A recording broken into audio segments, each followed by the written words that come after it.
오늘은 십계명 복 있는 자의 삶, 십계명 복 있는 자의 삶이라는 제목으로 말씀의 은혜를 나누겠습니다.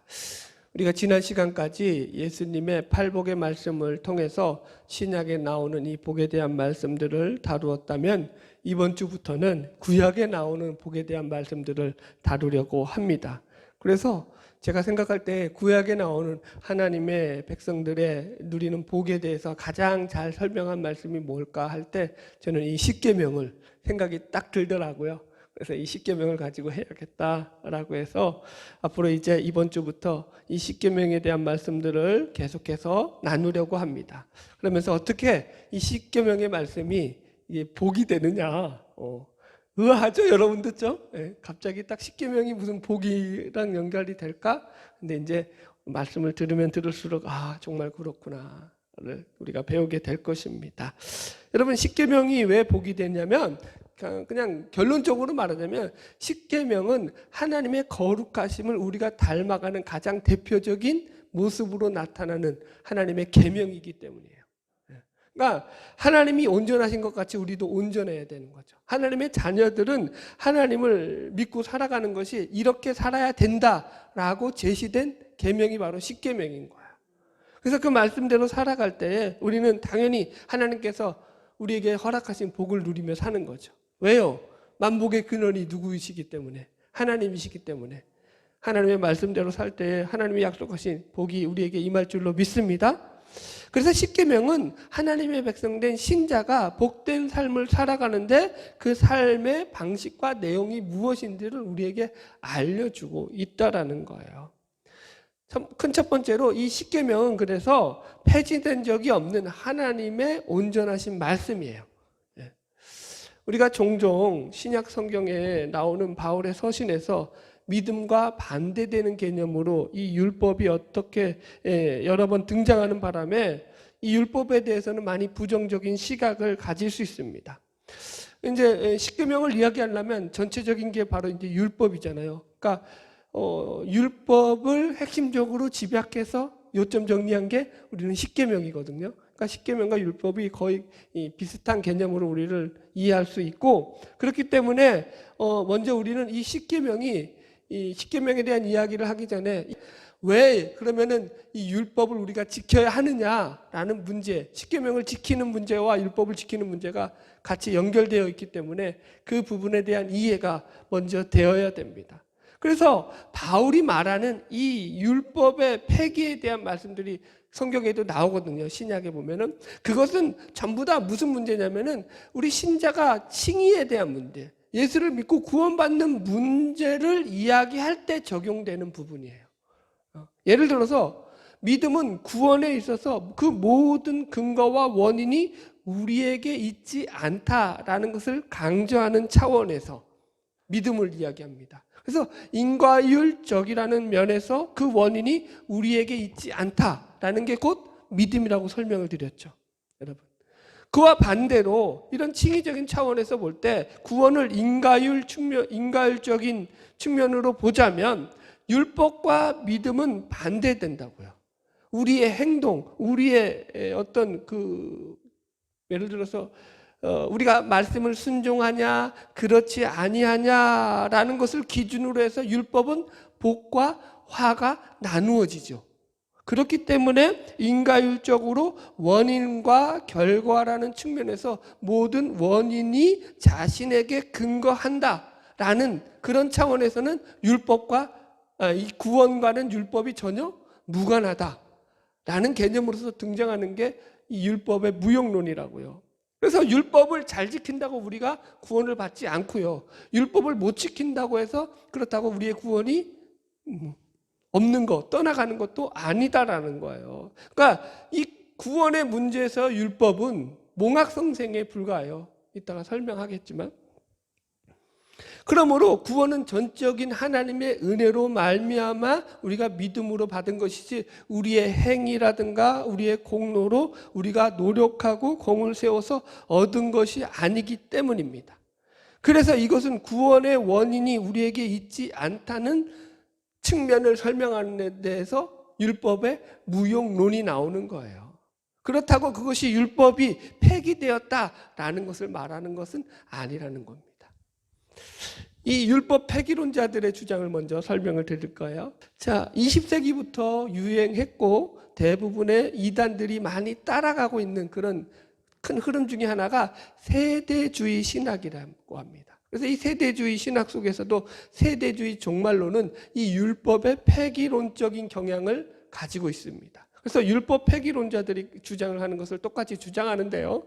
예를 들어서 그들은 하나님께서 성도들에게 새로운 은혜의 법을 주셨다라고 가르칩니다. 그렇기 때문에 율법이나 십계명에서 이제는 해방되어서 자유를 얻었기 때문에 다시 십계명, 율법으로 돌아갈 필요가 없다라고 설명을 합니다. 그러니까 신약 시대에는 새로운 법을 주셨기 때문에 이 세대주의자들은 십계명을 다시 강조하고 율법을 다시 지켜야 한다 이런 것들은 전부 다 쓰레기다, 율법주의다 이렇게 그렇게 들고 나오는 거예요, 여러분.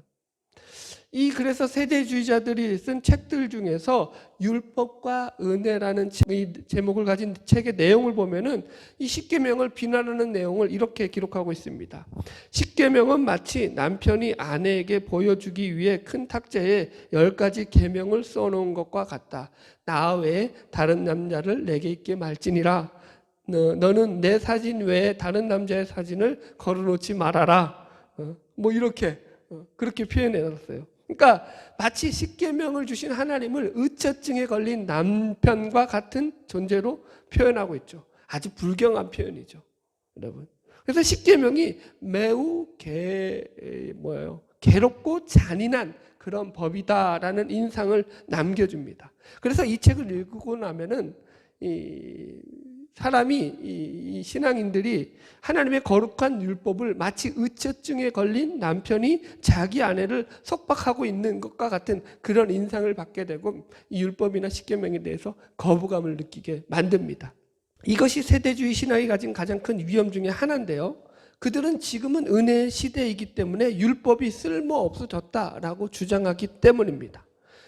물론 우리가 제7일 안식교 같은 이단처럼 잘못된 율법주의에 빠져가지고 그것을 갖다가 이제 율법을 지켜야만 구원을 받는다라고 하는 것도 되게 위험한 일이지만 그렇다고 이렇게 율법 폐기론적인 입장을 가지는 것은 더더욱 잘못된 일입니다. 그래서 오늘 제가 드리는 이 말씀의 목적 중에 하나도 이런 유형의 율법 폐기론을 올바른 믿음이 아니다라는 것을 설명하는 것과 더불어서 십계명은 단 한 번도 성경 속에서 폐기된 적도 없으며 지금도 여전히 가장 귀중하고 가치 있는 하나님의 법이요 계명이며 말씀이라는 사실을 여러분들에게 알려드리고자 합니다. 그래서 두 번째로 우리는 이 율법의 구분을 좀 할 필요가 있어요. 율법은 크게 세 가지로 구분이 됩니다. 첫 번째는 하나님께 드리는 제사라든가 절기라든가 음식이라든가 이런 의식들을 다루는 의식법이라고 해요. 의식법. 이 의식법들은 예수님의 십자가의 구속 사건에 대한 모형들로서 그 율법의 원형이신 예수님이 이 땅에 오심으로 해서 그 법들이 폐기되었습니다. 그래서 폐기된 법들이 있어요. 율법 중에서도 의식법들이죠. 예를 들어서 에베소서 2장 14절로 15절을 제가 읽어드릴게요. 그는 우리의 화평이신지라 둘로 하나를 만드사 원수된 것 곧 중간에 막힌 담을 자기 육체로 허시고 법조문으로 된 계명의 율법을 폐하셨으니, 그러니까 법조문으로 된 계명의 율법은 폐하셨다고요. 예수 그리스도가 오심으로 말미암아 이는 이 둘로 자기 안에서 한 세 사람을 지어 화평하게 하심이라 이렇게 성경이 나오거든요. 그래서 이 법조문이라는 여기서 나오는 이 말이 개역 성경에서는 이게 의문에 속한 법, 이전 성경에서는 그렇게 번역을 해서 좀 쉽게 더 오히려 그때가 낫던 것 같은데 이 법조문이라는 말 자체가 제사라든가 절기라든가 음식과 관련된 이런 의식법을 가리키는 그런 법들을 이야기하는 것입니다. 그러므로 예수님의 십자가로 말미암아 구원받은 우리는 이제 더 이상은 유대인들이 지켜오던 이런 제사라든가 절기라든가 이런 음식에 관한 규례들을 지킬 필요가 있어요, 없어요? 없다고요. 이런 부분은 폐기됐다고요. 두 번째는 인간과 인간 사이에 발생하는 각종 분쟁을 다루는 민법입니다. 그래서 일반적으로 이 율법은 비록 고대 사회라는 시대적인 한계로 인해서 제한적이기는 하지만 그럴지라도 민법은 그 정신적 교훈적 측면에서 여전히 구원받은 우리 신자들에게도 효력을 미치고 있다라는 보는 것이 개혁주의 신학의 입장입니다.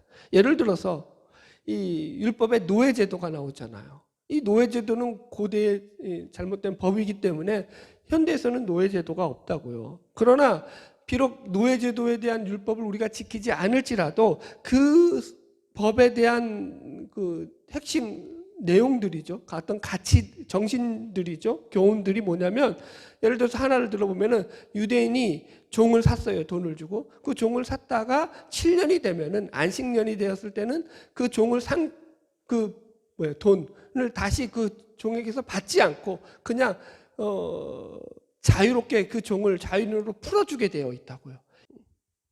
그래서 이것은 뭘 의미하냐면은 그 율법이 가지고 있는 자비와 박애의 정신을 우리가 본받을 필요가 있다라는 그런 내용을 거기에 함축하고 있다고요. 이해하시겠습니까? 세 번째 율법이 뭐가 있냐면은 율법의 근본적인 정신들을 가리키고 있는 십계명 같은 법을 가리켜서 도덕법이라고 합니다. 그래서 이 도덕법들은 항존법입니다.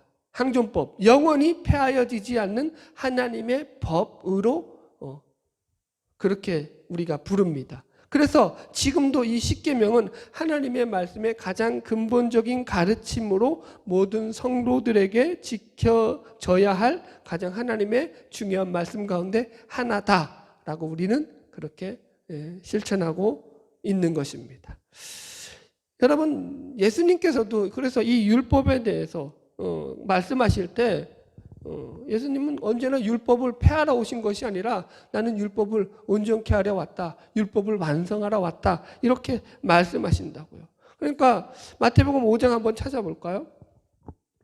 성경을 읽은지 찾으면서 읽어봅시다. 마태복음 5장 17절 이하의 말씀 봅시다.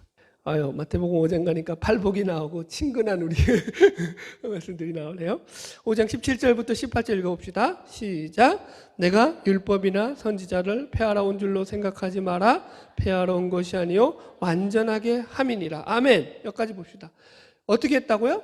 율법을 완전하게 오셨다고요. 18절 시작. 진실로 너희에게 이르노니 천지가 없어지기 전에는 율법의 1.1획도 결코 없어지지 아니하고 다 이루리라. 율법이 없어진다는 거예요? 이루어진다는 거예요? 이루어진다고요. 폐기된 적이 없다고요. 아니, 율법의 창시자인 하나님께서 그 하나님의 아들을 통해서 하신 말씀이에요. 직접. 율법을 만드신 분이 내가 율법을 폐기한 적이 없다고 하는데 우리가 폐기시키면 어쩌자는 거예요? 답이 없어요. 인간은 하여튼간. 여러분, 그래서 이 말씀 그대로 우리는 예수님께서 분명하게 율법의 모든 부분을 이루시고 완성하신 분이라는 것을 믿으시기 바랍니다. 그래서 예수님께서 그 뒤에 이제 나오는 산상수훈 이야기들 쫙 볼 때 예를 들어서 이 십계명에 살인하지 말라라는 말씀을 가지고 예수님이 어떻게 풀어나가십니까? 그 십계명이 가진 근본 정신을 가지고 풀어나가시죠. 그 계명 속에 담겨져 있는 마음이 여기 읽어볼까요? 그냥 여기 21절 봅시다. 마태복음 5장 21절 시작. 옛사람에게 말한 바 살인하지 말라. 누구든지 살인하면 심판을 받게 되리라 하였다는 것을 너희가 들었으나. 그러니까 십계명에 살인하지 말라라는 이 계명을 가지고 예수님이 풀이하신다고요. 어떻게 풀이하시죠? 22절 시작. 나는 너희에게 이르노니 형제에게 노하는 자마다 심판을 받게 되고 형제에 대하여 나가라 하는 자는 공회에 잡혀가게 되고 미련한 놈이라는 자는 지옥불에 들어가게 되리라. 자, 여러분 보세요. 십계명의 그 사상을 이게 약화시키고 폐기된 걸로 예수님이 몰아가십니까? 아니면 더 강화하고 강조하는 쪽으로 몰아가십니까? 강화하고 강조하는 쪽으로 몰아가신다고요. 이 십계명이 단지 살인의 문제가 이게 사람을 죽이는 것으로 끝나는 게 아니라 그 계명 속에 담겨있는 본질적인 의미, 너희들이 그 마음속에서 분노하고 욕하면서 시기하고 미워하며 질투하는 이 모든 것들이 형제를 살인하는 것과 동일한 방불한 그런 자리에 있다라는 것을 잊지 말아라 라고 경고하시면서 나간다고요. 이해하시겠죠? 여러분, 예수님의 말씀에 어느 한 곳도 이 십계명의 말씀들, 율법의 말씀들을 더 강조하시고 더 강화시키면 강조시켰지 약화시키신 적이 없습니다. 여러분, 예수님 말씀 어디에서 여러분 도둑질해도 된다, 간음해도 된다, 우상 숭배해도 된다 이런 말씀들이 있던가요? 없다고요. 여러분, 예수님은 오히려 내 오른 눈이 너를 실족하게 하거든 빼버려라. 세게 나가시죠. 더 너희들이 하나님과 재물을 겸하여 섬길 수 없다. 탐심을 물리쳐라. 이 얘기 아니에요. 다 도둑질하지 말라. 내 이웃의 물건을 탐하지 말라. 이런 십계명의 말씀에 대한 광화의 말씀으로 나가시죠. 여러분, 사람의 마음에서 나오는 것들이 뭐가 있느냐? 악한 생각과 살인과 간음과 음란과 도적질과 거짓 증거와 비방하는 것들이니 이런 것들이 너희를 더럽게 하느니라. 다 이런 말씀들은 가만히 들어보세요. 십계명에 대한 율법의 말씀들에 대한 강화의 말씀들이죠. 더 강화된 거지. 이게 약화시키지 않으신다고요. 예수님은 성경에서. 할렐루야. 자, 마태복음 22장 한 번 더 찾아봅시다. 마태복음 22장 여기 37절 말씀입니다. 여기 보면은 한 율법사가 나와서 예수님에게 큰 계명이 뭐냐라는 질문에 대해서 예수님이 이렇게 답하시는 거예요. 22장 37절 36절부터 읽읍시다. 마태복음 22장 36절 시작. 선생님, 율법 중에서 어느 계명이 크니까? 예수께서 이르시되 내 마음을 다하고 목숨을 다하고 뜻을 다하여 주 너희 하나님을 사랑하라 하셨으니 이것이 크고 첫째 되는 계명이요 둘째도 그와 같으니 내 이웃을 내 자신과 같이 사랑하라 하셨으니 이 두 계명이 온 율법과 선지자의 강령이니라. 아멘. 여러분, 이 말씀은 한마디로 예수님께서 십계명의 이 말씀을 강화시키는 대표적인 말씀이에요. 자, 여러분 보세요. 이 십계명은 크게 두 돌비로 되어 있어요. 그죠? 한 돌비에는 뭐가 있냐면은 대신 계명이라고 해가지고 1계명부터 4계명. 너는 나 외에 다른 신을 내게 있게 말지니라. 우상을 섬기지 말라. 여호와의 이름을 망령 때 일컫지 말라. 안식일을 기억하여 거룩히 지켜라. 이런 대신 계명, 하나님과 관계된 계명이 써 있는 돌판이 있어요. 그게 오늘 본문의 말씀의 첫 번째 뭐예요? 내 마음을 다하고 목숨을 다하여 뜻을 다하여 주 너희 하나님을 사랑하라는 이 계명하고 같은 말이라고요. 두 번째 돌비에는 뭐가 써 있죠? 돌판에는 대인 계명이라고 부르죠. 내 부모를 공경하라, 살인하지 말라, 간음하지 말라, 도둑질하지 말라, 내 이웃의 물건을 탐하지 말라, 뭐 이런 것들이 써 있잖아요. 인간과의 관계라고요. 그것을 예수님은 뭐라고 풀이했다고요? 내 이웃을 네 몸같이 사랑하라 라는 것으로서 해석해 주셨다고요. 그러니까 이 말씀들은 그 십계명에 대한 내용을 갖다가 예수님께서 이렇게 표현하신 거라고요. 여러분, 그러므로 우리는 여기서 이 말씀들을 가지고도 율법이 폐기되었다라고 하는 주장하는 사람들을 향해서 이렇게 질문할 수 있다라는 거예요. 누가 하나님을 사랑하라라는 이 법을 폐기할 수 있느냐라는 거예요. 폐기할 수 있어요? 누가 내 이웃을 내 몸과 같이 사랑하라라고 말씀하신 예수님의 이 말씀을 폐기할 수 있냐고요? 없다고요. 마찬가지로 십계명을 우리가 폐기할 수 없는 것입니다. 할렐루야. 이제 우리가 살펴야 될 것은 바울의 율법에 대해서 부정적으로 바울이 전하는 이 말들에 대해서 이제 그 부분에 대한 진위를 확인해야 됩니다. 그러니까 바울이 문제예요, 사실은. 근데 바울도 그런 의도로 율법에 대해서 이야기한 게 아닌데 잘못 오해되는 부분이 있죠, 많이. 율법에 대해서 바울이 부정적으로 이야기했다라는 것은 제가 처음부터 말씀드렸듯이 그것이 전부 다 어떤 개념이냐면 칭의적인 개념에서 구원론에 관계할 때 그것이 부정적인 개념입니다. 이것이 성화적 차원에서는 부정적이 아니에요. 이 부분을 확인할 겁니다. 율법에 세 가지 기능이 있는데, 자, 로마서 7장 찾으면서 확인합시다. 첫 번째, 로마서 7장. 신약성경 로마서 7장 6절. 신약성경 248페이지 로마서 7장 6절. 자 보세요. 이제 율법이 이 칭의적인 개념에서 구원적인 개념에서 이게 부인되어지는 부분이에요. 6절부터 쭉 읽읍시다. 시작. 이제는 우리가 얽매였던 것에 대하여 죽었으므로 율법에서 벗어났으니 이러므로 우리가 영의 새로운 것으로 섬길 것이요 율법의 조문에 묵은 것으로 아니할지. 율법의 조문에 묵은 것으로 하자는 거야, 안 하자는 거야? 안 하자는 거야. 여기서도 율법의 조문이라고 해서 분명하게 이것이 의식법적이라는 것을 갖다가 강조하고 있다는 걸 우리가 놓치면 안 돼요. 그래서 겉으로 보면 이것이 마치 어떤 느낌이 들어요? 율법이 쓸모 없어진 것처럼 들린다고요. 그래서 바울은 이런 오해를 할까 봐 바로 그 뒤에 이렇게 변명을 합니다. 7절 시작. 그런즉 우리가 무슨 말을 하리요? 율법이 죄냐? 그럴 수 없느니라. 보세요. 율법이 죄냐? 그럼 율법에 문제가 있는 것이냐? 율법이 나쁜 것이냐? 그렇지 않다라는 거예요. 이해하시겠죠? 계속 읽겠습니다.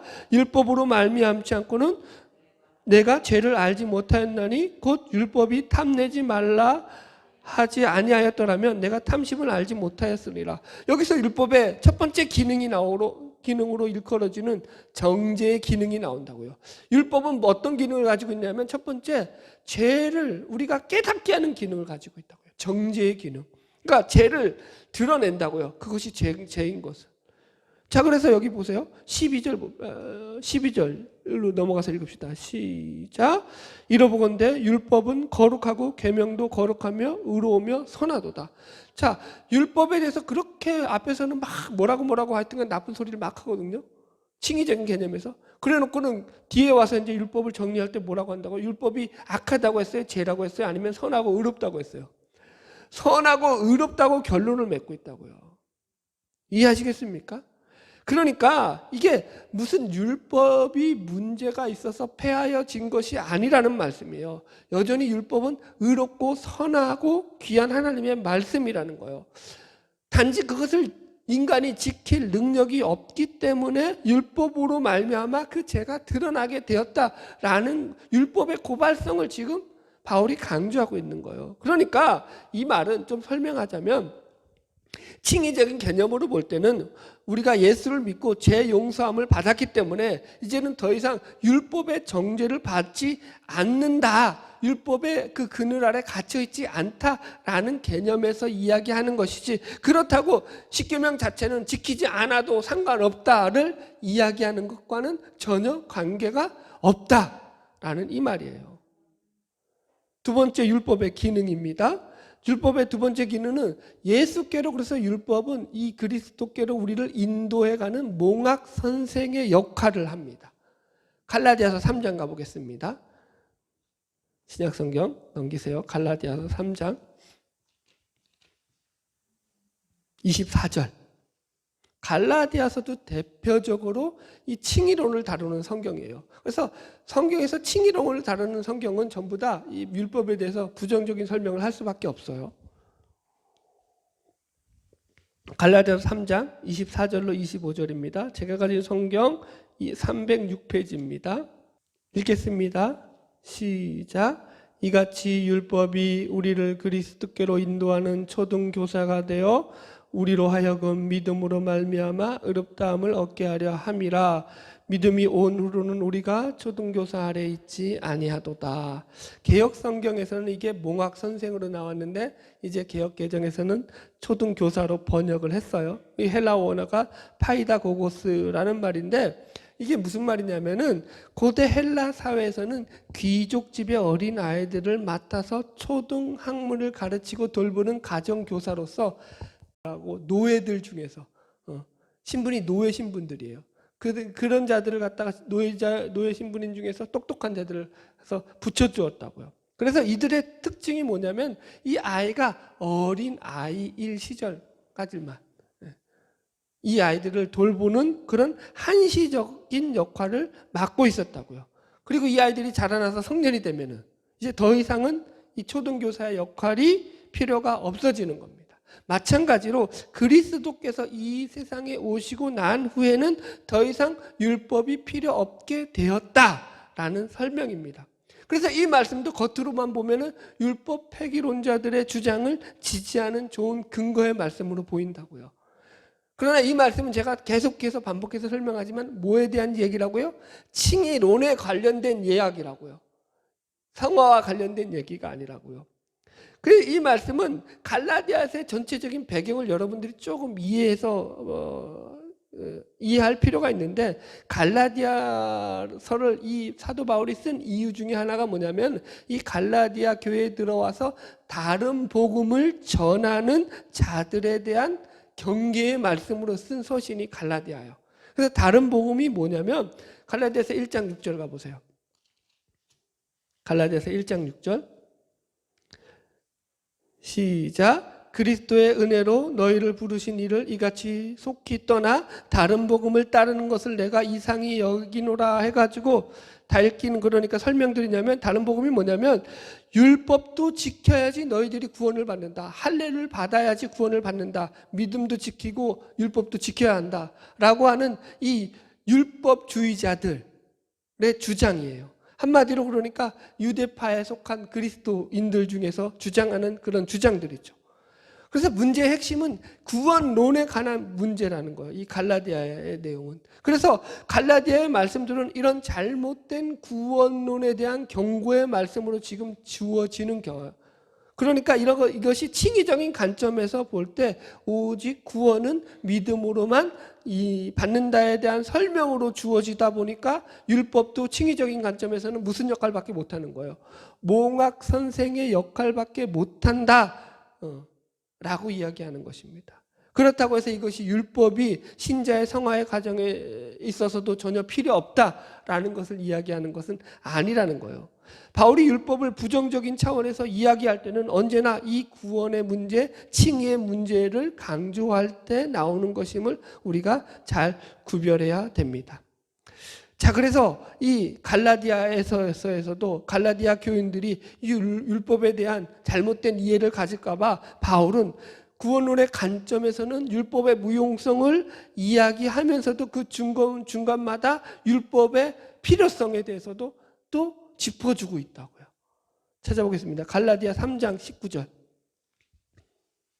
갈라디아서 3장 19절. 시작. 그런즉 율법은 무엇이냐? 범법함으로 더하여진 것이라 천사들을 통하여 한 중보자의 손으로 베푸시는 것인데 약속하신 자손이 오시기까지 있을 것이라. 보세요. 율법이 왜 주어졌다? 무엇이라고 한다고요? 범법함으로 주어진 것이다. 이것은 율법의 제1기능이죠. 정죄의 기능. 그래서 죄인이 죄인이다라는 것을 드러나게 한다고요. 죄가 죄를 드러나게 한다 라는 목적으로 율법이 주어졌다라는 거예요. 그래서 이 21절도 보세요. 시작. 그러면 율법이 하나님의 약속들과 반대되는 것이냐? 결코 그럴 수 없느니라. 이렇게 나온다고요. 율법이 하나님의 말씀과 반대된다고요? 그렇지 않다라는 거예요. 결코 그럴 수 없다라는 거예요.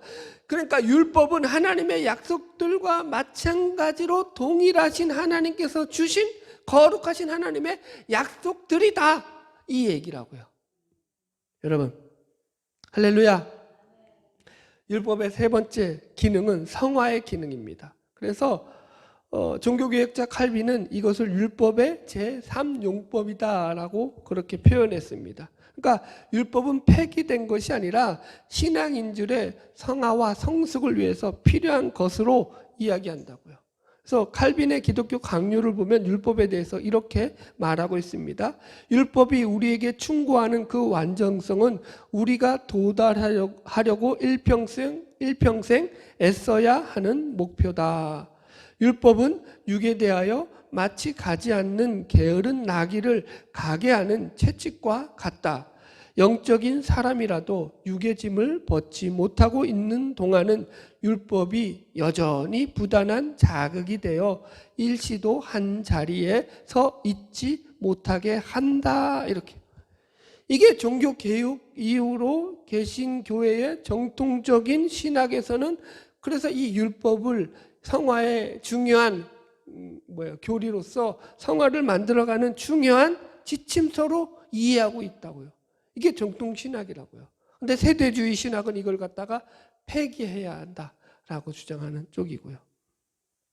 여러분, 십계명과 율법 또한 우리가 이 시대에서도 우리가 지켜내야 될 소중한 하나님의 말씀임을 믿으시기 바랍니다.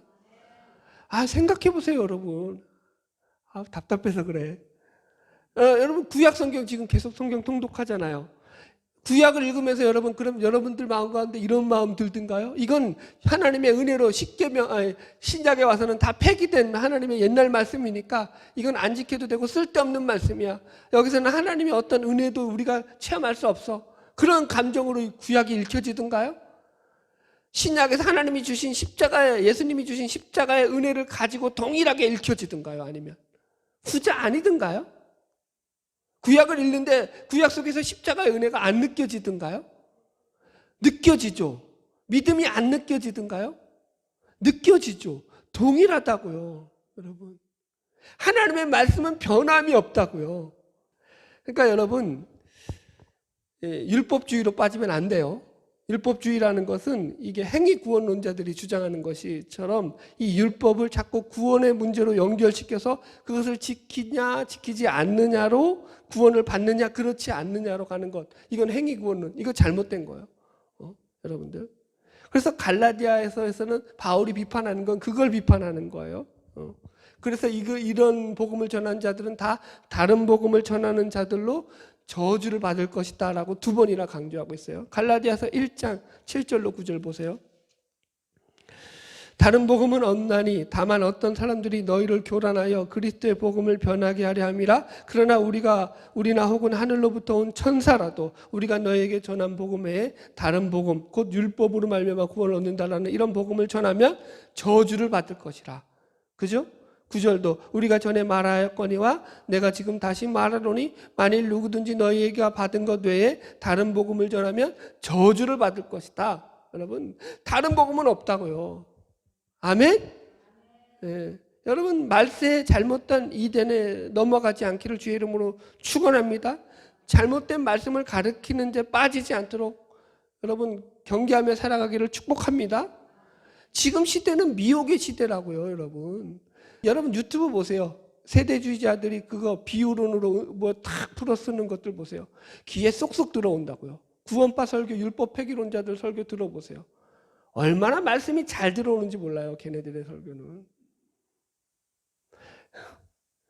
비유를 이렇게 하니까 좀 속상하네. 화도 좀 나고. 근데 이게 진짜라고요, 여러분. 여러분, 오늘날은 너무 극단으로 치우치는 시대에 우리가 살아가고 있어요. 그래서 신학도 한쪽으로 치우쳐서 극단주의자들이 나오고 세대주의자들도 극단주의 세대주의자들이 나와서 극단주의 세대주의는 완전히 이단으로 우리가 그렇게 규정하고 있습니다. 정통신학에서. 여러분, 그래서 지금이 은혜 시대다. 그래서 은혜로만 구원을 받는다는 주장을 내세우면서 이것이 잘못 가서 은혜 만능주의에 빠져가지고 율법은 쓰레기다. 율법은 지킬 필요가 없다. 갖다 버려야 한다라는 율법 폐기론자들의 주장이 나온 거라고요. 구원파도 이쪽에 속하고요. 이거 다 이단에 가깝다라는 것을 우리가 기억해야 됩니다. 반대로 또 이 은혜 만능주의에 대한 반작용으로 율법을 강조하는 것까지는 좋은데 그것이 너무 지나쳐서 이 율법을 칭의론적인 차원까지 연결시켜서 율법을 지켜야만 구원받는다라고 하는 이 행위 구원론자들의 가르침도 잘못된 거라고요. 이런 구별들을 우리가 할 줄 알아야 된다고요. 할렐루야. 이런 싸움이 그런데 오늘날 있었다라는 거예요? 성경은? 아니에요. 초대교회 시대부터 여전히 영적 싸움으로 늘 있어 왔다라고 성경은 이야기합니다. 말씀을 정리하겠습니다. 오늘 본문 말씀에 보면은 출애굽기 20장 1절 2절을 이렇게 나옵니다. 하나님이 이 모든 말씀으로 말씀하여 이르되 나는 너를 애굽 땅 종되었던 집에서 인도하여 낸 내 하나님 여호와 니나리라라고 말씀을 하시면서 이제 십계명에 대한 이야기를 모세에게 쭉 말씀하십니다. 그러니까 이 말씀은 율법과 이 십계명은 하나님께서 애굽에서 불러낸 이스라엘 백성들, 애굽에서 구원받은 이스라엘 백성들을 향해서 하나님께서 주신 말씀이라는 거예요. 어디서 주셨다고요? 애굽에서 불러내신 다음에 주셨다고요. 애굽에 있을 때 주신 것이 아니라, 이해하시겠어요? 구원과는 관계가 없다고요. 구원받은 백성들에게 어떻게 살아야 하느냐를 지침으로 가르치신 내용이라고요. 여러분, 노예를 있을 때 애굽에서 해방시키기 위해서 주신 말씀이 아니라고요. 칭의적인 것과는 관련이 없다고요. 마찬가지로 오늘날도 십계명은 우리가 이것을 지킴으로 구원을 받으라고 주신 말씀이 아닙니다. 이것은 예수 그리스도를 믿어 구원받은 성도들에게, 애굽에서 나온 이스라엘 백성에게 주셨던 것과 마찬가지로 이 말씀에 순종함으로 주어지는 축복이고 은혜고 생명의 말씀이다, 이렇게 우리에게 이야기하고 있는 것입니다. 그래서 우리는 이 말씀을 지킴으로 거룩하신 하나님을 닮아가는 그 복을 누리며 은혜를 누리며 나아가게 되는 것입니다. 십계명은 신약에서도 예수님께서 강조하셔서 말씀하셨습니다.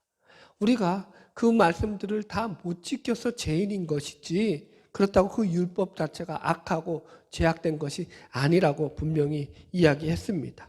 여러분, 인간은 완전하게 이 율법을 다 지킬 수 없어요. 그래서 거룩한 성화의 과정에서 우리는 날마다 이 말씀을 지키고자 하는 책임과 노력과 열심히 우리에게 동원되어야 하는 것이고요. 할렐루야. 예수를 믿는다고 하는데 십계명을 우습게 여기고 어기면서 살아가는 사람들이 있습니다. 이런 사람들은 하나님의 복을 받지 못합니다. 그들은 이 세상을 살면서 아무 복도 받지 못할 것입니다. 왜 그러죠? 하나님이 복에 대해서 이 율법의 말씀들을 진해산 언약에서 하신 말씀 가운데 날마다, 신명기의 사상이 전체 그거잖아요. 너희들이 이 말을 듣고 순종하면 복을 받는다는 거야. 들어와도 복을 받고 나와도 복을 받고 앉아도 복을 받고 일어나도 복을 받고 네 떡반죽 그릇이 복을 받고 여튼 왜 복을 하나님께서 그렇게 얘기해 주셨을까? 복을 주는 조건으로 십계명을 주시려고? 그게 아니라 이 말씀이, 그러니까 조건이 아니라 본질이라는 거예요.